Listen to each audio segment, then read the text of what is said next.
China is firing back at White House tariffs with export controls on rare earths. What these restrictions mean for American semiconductor developers. A new breakthrough could have a lasting impact on imaging systems, how a development from the Capasso Group is advancing metasurfaces. And your VR headset at home uses about a dozen surface points to track eye movements for a more realistic experience. Soon it could use tens of thousands. The group behind this breakthrough development. All these stories and more on Photonic Spectra Now. Photonic Spectra Now is brought to you by Chroma Technology, high-performance optical filters for scientific, industrial, and aerospace industries. Visit chroma.com to learn more. And by LightPath Technologies, better glass, better optics, better imaging. Go to lightpath.com for more details.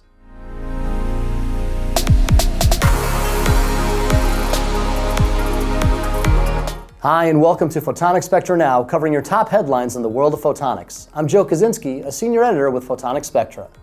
Following sweeping tariffs from the U.S., including a recent 34% tax on imports, China is firing back with matching tariffs as well as new export controls on rare earth minerals. Among the 7 materials facing restrictions are yttrium and terbium, key components for chip makers. Germanium and gallium, 2 metals vital in the production of semiconductors, were already placed under export controls late last year. Experts say these restrictions from China could be part of a calculated long-term strategy to gain more control over the high-tech manufacturing supply chain. Escalating this trade war further, on Tuesday, President Trump responded to China by raising their tariffs another 50%. China is once again countering, slapping restrictions on 18 U.S. companies. 12 of those have been placed on a control list prohibiting exports, including American Photonics and Teledyne Brown Engineering. Another 6 were added to a, quote, unreliable entities list, allowing Beijing to take punitive measures against foreign groups. China is also matching the 50% raise on levies from the White House. The back and forth wouldn't stop there. As of press time, the White House has responded to Beijing with yet another raise, bringing their total tax rate up to 125%. This comes as President Trump announces a 90-day pause on reciprocal tariffs to most other nations. Harvard researchers have found a way to create a bilayer metasurface, offering a new way to structure light that can be developed from existing processes in semiconductor manufacturing. Federico Capasso, lead author of this study, says that by stacking 2 layers of titanium dioxide nanostructures, the scientists achieved control of the wavelength, phase, and polarization of light in an unprecedented way. With this advancement, new multifunctional optical devices could be possible, which could be made even greater as the team considers ways to stack more layers. Researchers from the University of Manchester are introducing a new class of reconfigurable intelligent surfaces with the power to shape terahertz and millimeter waves. By integrating graphene-based terahertz spatial light modulators with large area film transistor arrays, they created a large-scale modulator capable of manipulating terahertz light in both transmission and reflection, all in real time.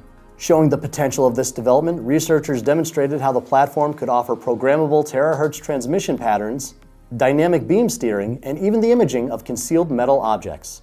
Eye tracking is vital in the fine-tuning of augmented and virtual reality headsets. Now, a new technique from the University of Arizona could replace current tracking methods that analyze about a dozen surface points with a method covering more than 40,000 points. By using deflectometry with advanced computation, researchers can gather data from tens of thousands of points on a single eye and potentially even millions instantaneously. More data points and more information means more accurate and more realistic systems. The EU is launching an initiative to support the development of photonic tech across Europe. With a roughly $16.3 million investment, the Photonic Hub Factory was formed. This innovation hub builds on the success of Photon Hub Europe, which has already helped more than 100 companies to advance their tech. The new program focuses on 4 points of services and capabilities for European companies, covering testing and experimentation, training and upskilling, business support, and networking. 3 major optical fiber groups under the Japanese company Furukawa Electric will now form one unified group, Lightera. Lightera used the OFC conference as their platform to make the announcement. With OFS headquartered in Georgia, the fiber cable division in Japan, and Furukawa LatAm in Brazil, the company is pushing a global initiative to support and supply their customers with optical fiber and connectivity solutions. I reached out to Holly Hulse, president and COO of the newly formed Lightera, following the big debut at OFC. She says that pooling their resources and knowledge, the combined company will be able to offer customers from any nation the optical solutions that fit their specific needs. Our goal in Lightera is to fully leverage all of the development that's happening in that photonics area and marry it with the fiber, cable, and connectivity that we have so that we really can bring new ideas and new ways of working to the customers. We've worked in silos, and we're really breaking all of those things down. We have always tried to have the customer at the center of everything that we do, but with Lightera, that's the way that we're going to live and breathe every single day, and fully collaborating across the globe in order to make that happen.